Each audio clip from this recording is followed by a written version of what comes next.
So, okay, what we're going to do in this chapter is go back to confidence intervals. Okay, and you probably forgot how to do some confidence interval stuff. It's very much like chapter 8. But instead of proportion, we're going to work with mean. The whole rest of it is just the same. Yay. Okay, so this is a confidence interval for me. And confidence intervals on your yellow sheet, it says statistic plus or minus critical value times standard error of statistic. Okay, and for a mean, statistic is the sample mean. So remember, statistics starts with S, sample starts with S, statistic is sample. And we represent the sample mean with X bar, plus or minus, critical value we see star, and hopefully in your brain, you try to remember how to do that on the calculator. Inverse norm, anyway. Okay, and then standard error of statistic is standard deviation over the square root of sample size, and that's on the back of your formula sheet. Okay, the problem is, this is what we want to be able to do. The problem is, if I don't have the population mean, am I likely to have the population standard deviation? Okay, let's think about those words in terms of all of the M&Ms in the world. No, that's a proportion. We're going to do squishmallows in the world, sizes of squishmallows. Okay, do I know the average size of all of the squishmallows in the world? No. No. Can I get the average size of a sample of squishmallows? Yeah. Okay. If I don't know the average size of all the squishmallows in the world, then I get the average standard deviation of all the squishmallows in the world. No, because in the standard deviation formula, it requires you to put the average. We don't have that. So we won't be able to get it. But could I get the standard deviation of the squishmallows in my sample? Yeah. Okay. And I just do it with a calculator. You guys are trying to remember how to do standard deviation again? No. Okay. So if we don't have the population mean, are we likely to have the population standard deviation? No, that would be like the craziest thing we did. But it would be like one of those contrived CPM problems. You guys are all CPM babies, where they're like, you know, Luca spilled coffee on half of her report, and now you only have this. Like that's what it would be like, not the real world. Okay. What symbol or word do we use to estimate the population standard deviation? What do we use to estimate population standard deviation?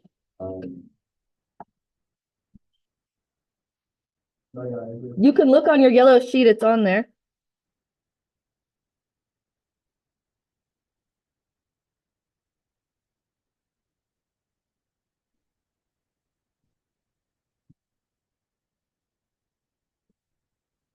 Yeah, I hear it. I hear you guys saying it. It's like the snake's favorite letter.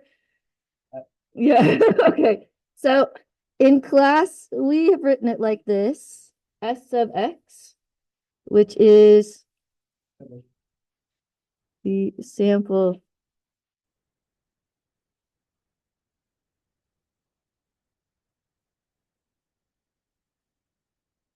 If you want to, this is not required, but if you want to, you could come over here and put a little baby X.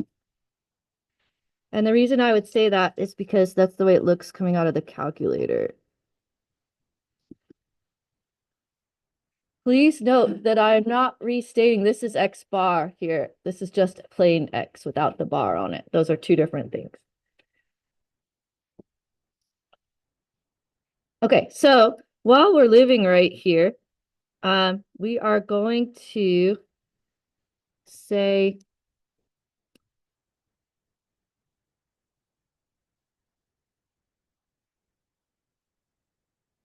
no, we're not. Not yet. Okay. Did you guys write this sentence here? Okay. If we use S of X, then the capture rate will be much lower than our confidence level, which means we need a larger critical value. Okay, so what I'm saying is D star will no longer work. Oh no.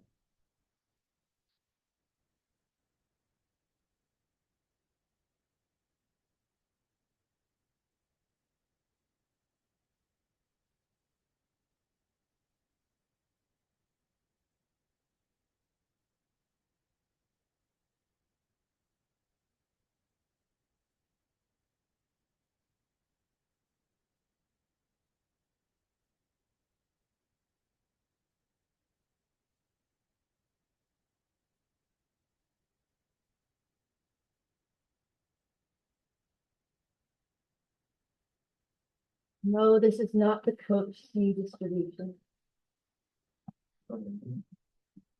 Like it wasn't before, but no. It's not the Mrs. Talbot's tea time distribution.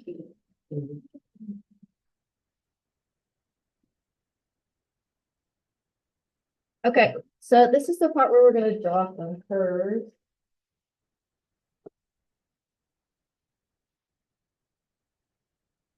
And I want to show you a picture on the internet. And don't draw anything yet without me.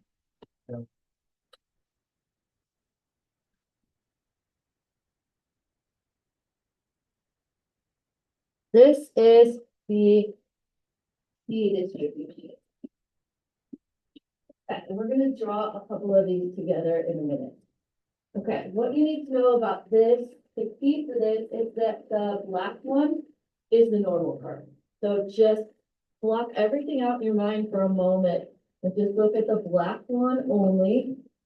The black one is the normal curve.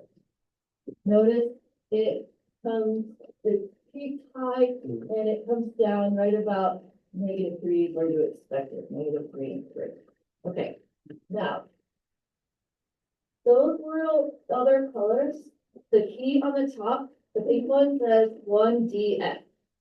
DF is degrees of freedom. And I'm going to explain what degrees of freedom mean, but for our class, that means the sample size was 2. Is that usually good enough for us to have a sample size of 2? That's why the pink one is so far off from the standard normal, because the sample size is bad. Okay, what you'll notice about T curves is that they're shorter and then the normal curve, and they have more area in the tail region because they're more spread out. Okay, now look at the blue one. It says 3 degrees of freedom. That means the sample size was 4, so it's a little bit better. And 8 degrees of freedom is a sample size of 9. And 20 degrees of freedom, 21. And then notice the higher the sample size, the closer it gets to normal. So that's like a calculus thing, like a limit. So as sample size approaches infinity, it approaches the normal curve. So higher sample size, closer to normal, I guess. It's something that probably is, will get exactly normal at some certain sample size. We don't really care, but anyway. Okay, so, and I've taught you all year that bigger sample size is better, right? Yeah. Okay, so bigger sample size, more normal. Okay, so we're gonna draw it ourselves with different colors. We're not gonna draw all of these, just a couple to get the idea. Mine's probably gonna look terrible. Feel free to judge me. I probably will judge me. Okay, so for the normal curve, I'm gonna start with that.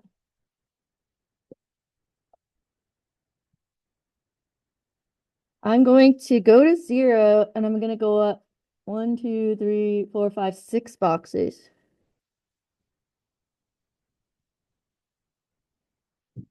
And I'm gonna go down 3 over 2 on both sides. And then down 2 over 2 on both sides. And then down 2 over 1.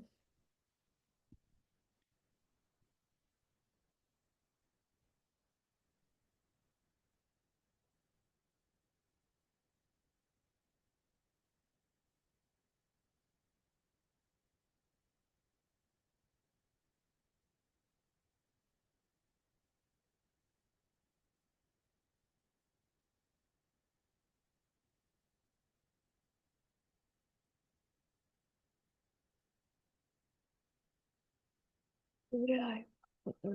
Oh, oh, hold on, I have more here. Sorry.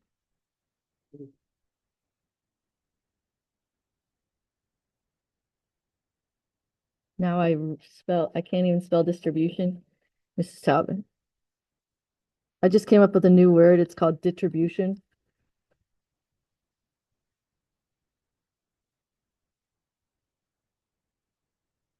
Okay. So that's our usual guy we're used to, normal CDF and all that.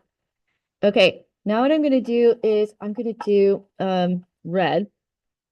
You guys can do anything that you want or nothing. If you don't have another color on you, just do dashed or dotted or something. Um, so red is going to be degrees of freedom of 20.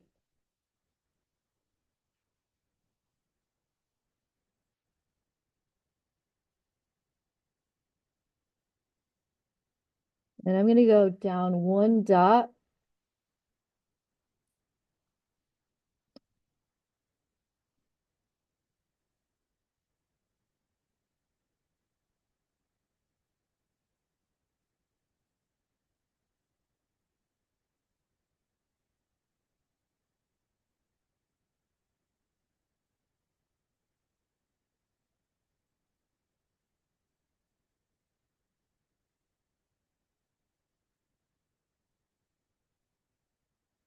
And then I'm gonna go with green.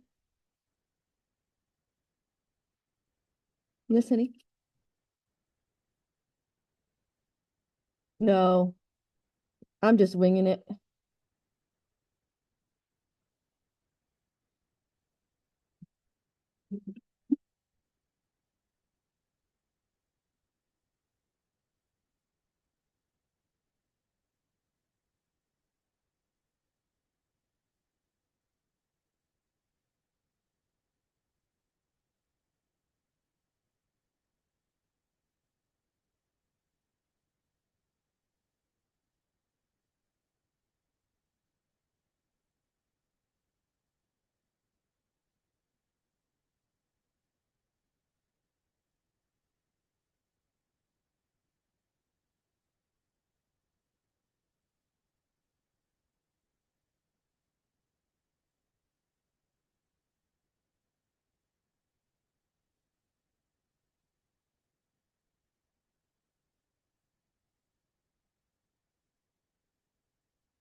Okay, so this is kind of challenging because for the normal curve, you could draw the same thing every time. But every different sample size has a different T-curve. They're infinite T-curves. Here's the thing. I'm just gonna draw one that's a little bit shorter than standard normal and just make sure that the tails just don't touch right away. And I'm gonna draw them the same each time, and then I'm just gonna label it degrees of freedom, whatever. Because I'm too lazy to figure out every single possible T distribution curve. But for this, I really want you to understand that degrees of freedom is sample size minus one. And that as they increase, you're going to get more and more and more normal, which is great. Okay. All right, now I'm going to explain to you what degrees of freedom means.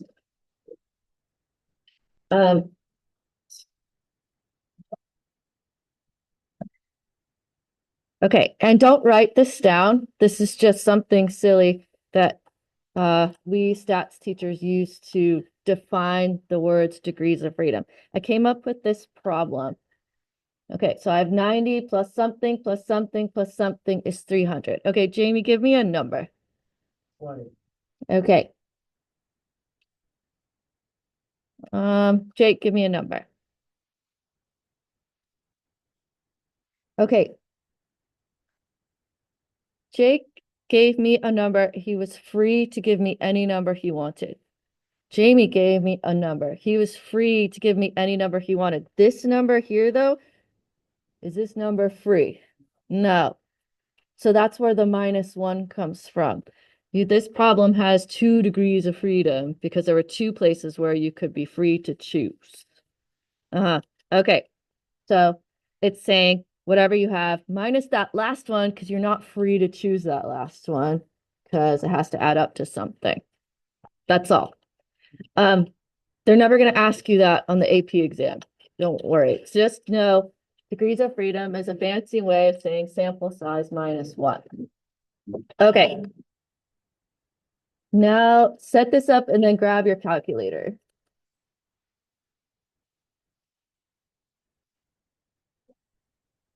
Nope. We're done with colors.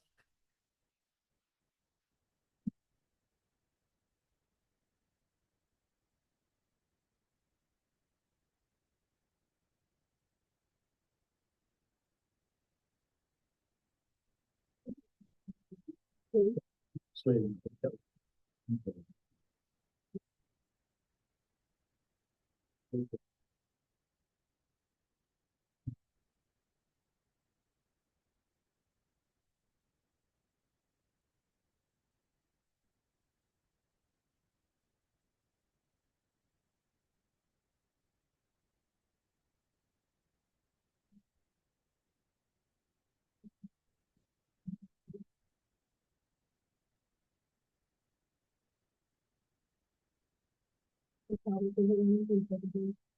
Yes, there's one thing on the second page with a couple of bullets.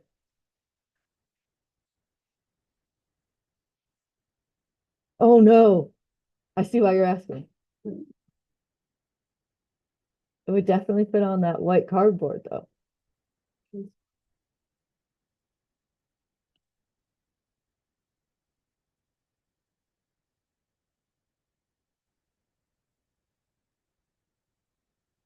Yeah, honey. Yep, yep. I already printed the packet for chapter 11. I know. No more freedom.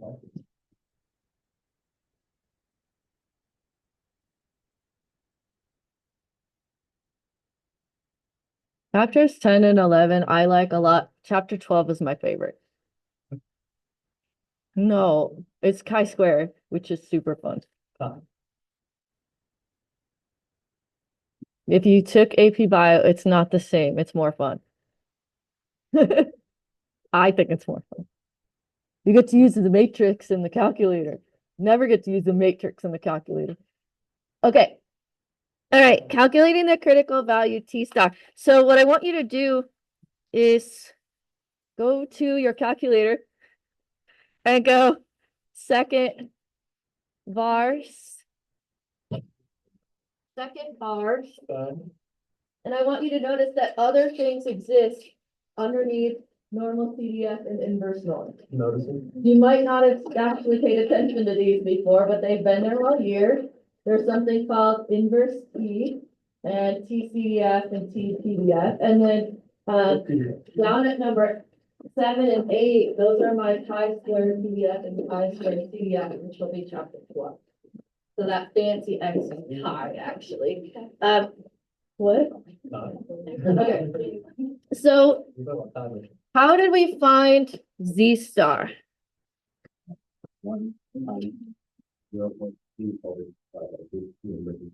Perfect. Okay, so instead of inverse norm, for a T distribution, you use inverse T.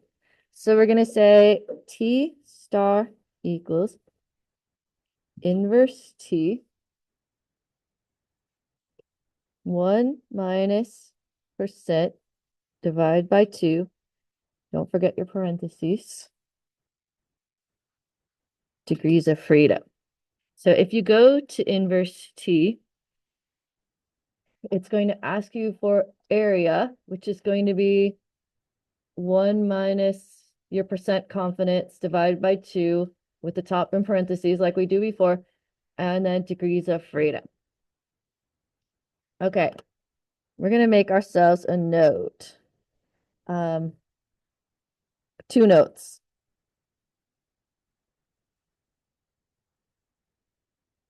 You should always use the positive. It's just like Z star.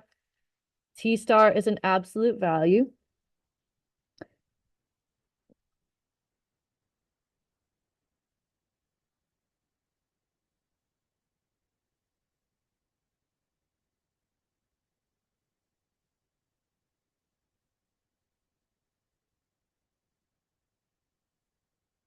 So hopefully you're starting to think to yourself, oh no, what if I get an AP exam and it's not just this chapter, it's kind of all kinds of stuff mixed together.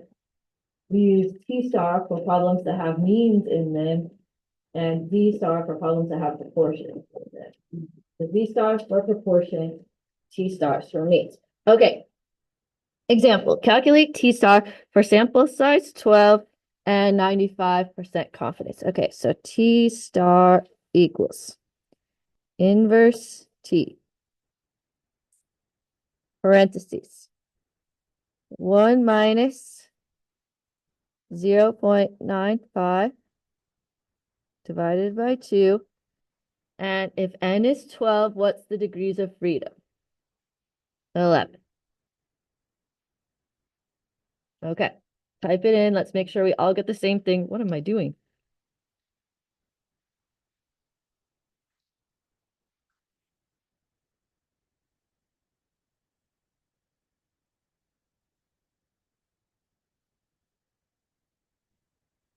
(2.2). And make sure it's positive, 2.2.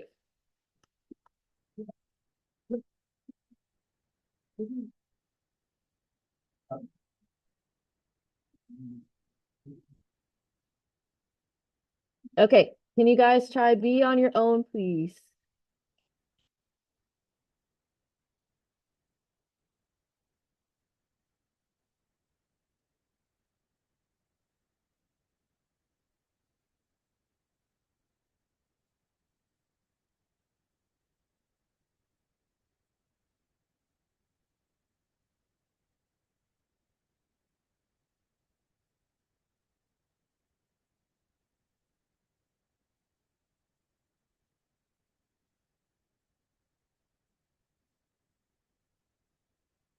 I really tried to trick you with that 48 random observations.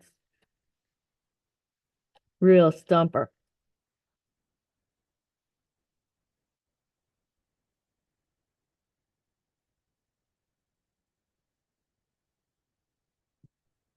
You guys get 47 for degrees of freedom? Okay, now I'm just going to show you how amazingly lazy I am.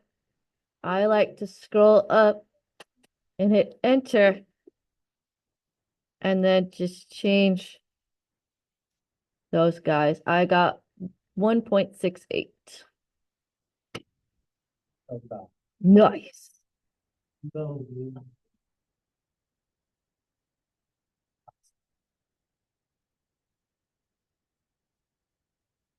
Okay, any questions about how to calculate T star? Okay.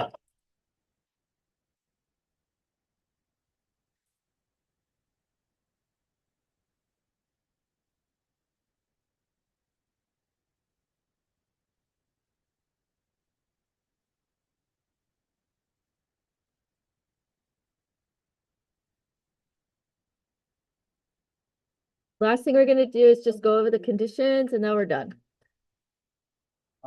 Yeah.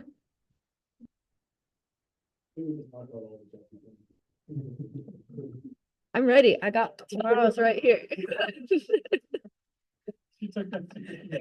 Wait, look. I got this and. Wait, it don't look that long. No. Done with this stuff.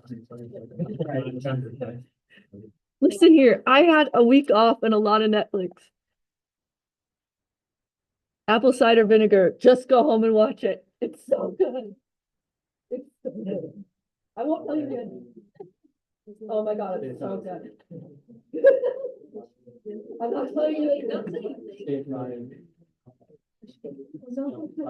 I'm not gonna tell you. I'm not telling you. It's a natural reaction. Oh, no,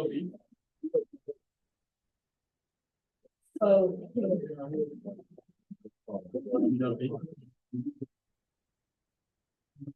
I already figured out what I'm doing when I retire. Netflix, puzzles, walks, sleeping in, coffee.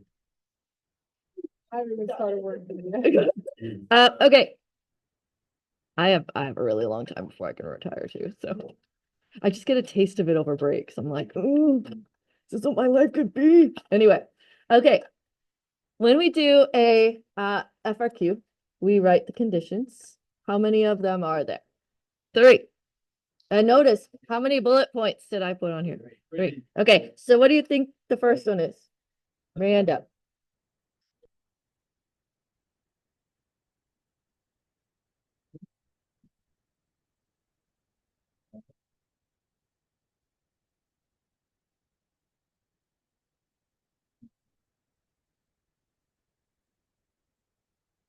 Mm-hmm.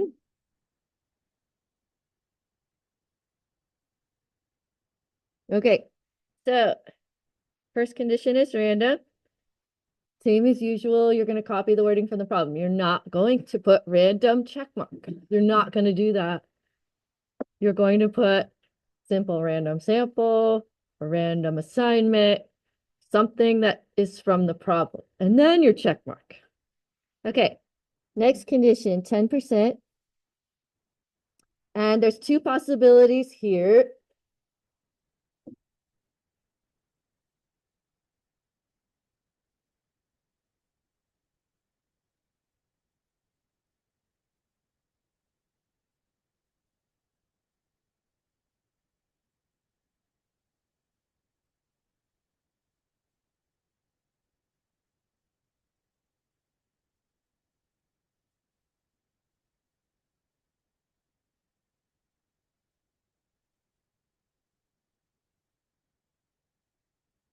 And you already know this. So 2 options. Most of the time, it's n equals whatever is less than 10% of all whatevers. Or if random assignment's in the problem because it's an experiment, you just skip or say that it does not apply. Okay. Last one, what is it? Large counts. Okay, and you think to yourself, oh, okay, n times p, but there's no p in these problems. These are means problems. Okay, no, there is the thingy, but it's the central limit theorem. So n is greater than or equal to 30. So CLT applies. Okay, now we're gonna have some situations though where it's not greater than or equal to 30. Okay, in that case,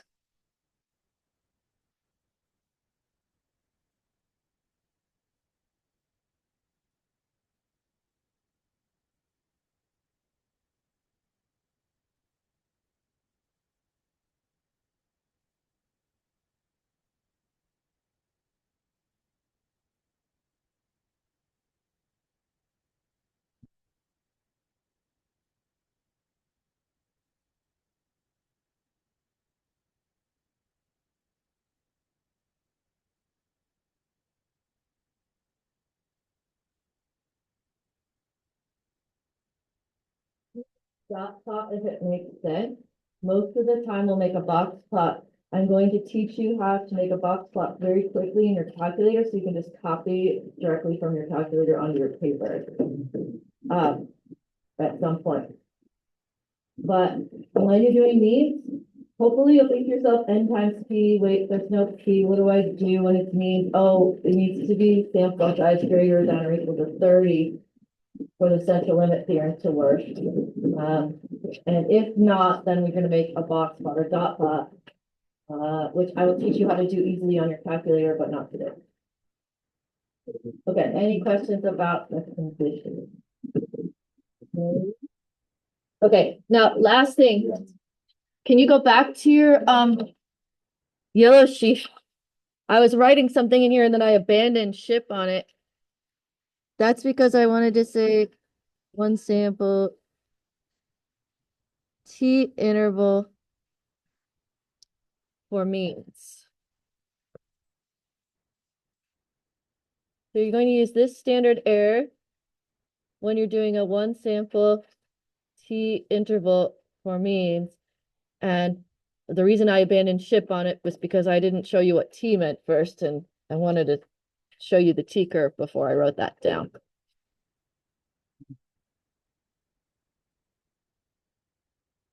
What do you think this one here is going to be for? Yeah. Yep. You got it. Okay, I am done.